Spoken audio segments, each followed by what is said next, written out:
चलिए आज हम लोग सीखते हैं कि एक्सेल के किसी भी सीट में अगर हम लोग को कॉलम और रो की चौड़ाई को घटाना बढ़ाना है, सेल की ऊंचाई को घटाना बढ़ाना है, तो उसको कैसे सीखेंगे हम लोग।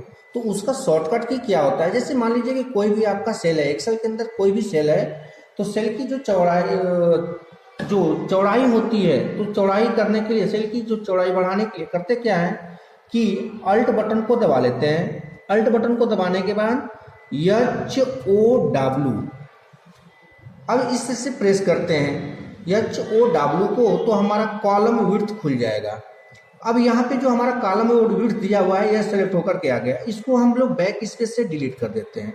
डिलीट करने के बाद अब आपको सेल की कितनी चौड़ाई चाहिए, अब उतने चौड़ाई में इसको लिख देते हैं 10.45, और इसके बाद लिखने के बाद हम लोग करते क्या है, ओके बटन पे क्लिक कर देते हैं। देखिए हमारे पूरे सेल के अंदर जिस कॉलम को सेलेक्ट किए रहेंगे उस कॉलम की चौड़ाई हमारी बढ़ जाएगी। अगर इसी कॉलम के अंदर अगर ऊंचाई बढ़ाना है सेल की, तो उसके लिए होता है हमारा शॉर्टकट की अल्ट HOH। यहाँ पे हमारा रो हाइट खुल जाएगा। रो हाइट का डायलॉग बॉक्स खुलता है और यहाँ पर जितने हमारे सेल की ऊंचाई को बढ़ानी है, अब उतना मैंने यहाँ पे प्रेस कर दिया। प्रेस करने के बाद जब यहाँ से ओके करेंगे तो हमारे जो सेल की जो ऊंचाई है वो ऑटोमेटिक बढ़ जाएगी। देखिए जिस सेल को हमने सेलेक्ट किया था उस सेल की ऊंचाई हमारी यहाँ पे ऑटोमेटिक क्या हो गई, 25 सेंटीमीटर बढ़ गई। अगर इसी तरह अगर हम लोग को पूरे सेल को अंदर सेल को सेलेक्ट करना है, तो एक्सेल के इस बार में जाते हैं और इस पर क्लिक करते हैं, तो हमारे पूरे एक्सेल की वर्क शीट को ही सिलेक्ट कर देता है।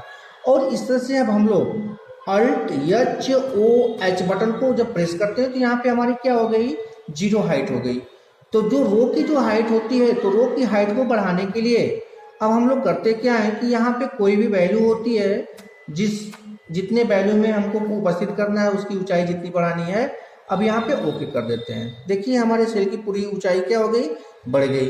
अगर उसी तरह हमको कॉलम बढ़ाना होगा तो अल्ट HOW करते हैं, तो कॉलम की जो चौड़ाई होती है, तो कॉलम की चौड़ाई का जो शॉर्टकट की होता है अल्ट HOW करते हैं और हमारे कॉलम की चौड़ाई खुल जाती है, डायलॉग बॉक्स खुलता है। अब इसमें हम लोग जितने अपने कॉलम की चौड़ाई को बढ़ाना चाहेंगे उतने कॉलम की चौड़ाई को लिख करके ओके कर देंगे। देखिए हमारे पूरे कॉलम की चौड़ाई बढ़ जाएगी।